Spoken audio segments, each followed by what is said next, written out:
আসসালামু আলাইকুম, সবাই কেমন আছেন? এটা হলো আমার বাবার কৃষি ক্ষেত আর কি।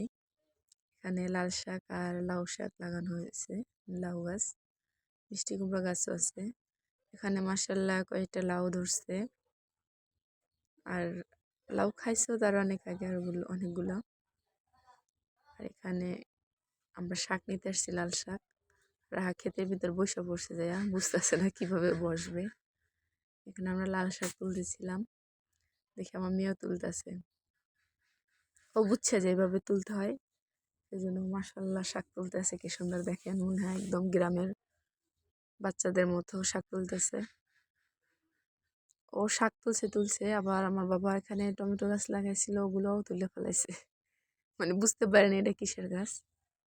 দেখেন অনেকগুলো শাক তুলছে রাহা।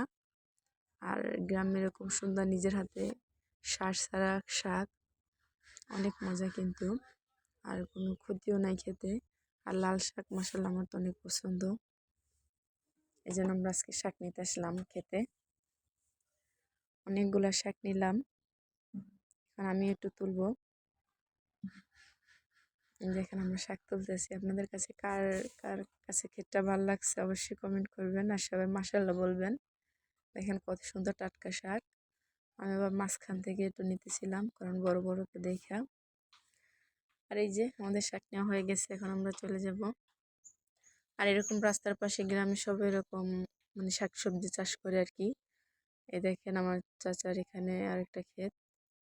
সবাই এখানে এরকম শাক সবজি চাষ করে খায় নিজেরা, কারণ গ্রামে তো এরকম কিনে খাওয়ায় না। আর এখানে ধান ক্ষেত পাশে। আর এই যে এখানেও আমাদের সিম গাছটা ছিল, কলা গাছ।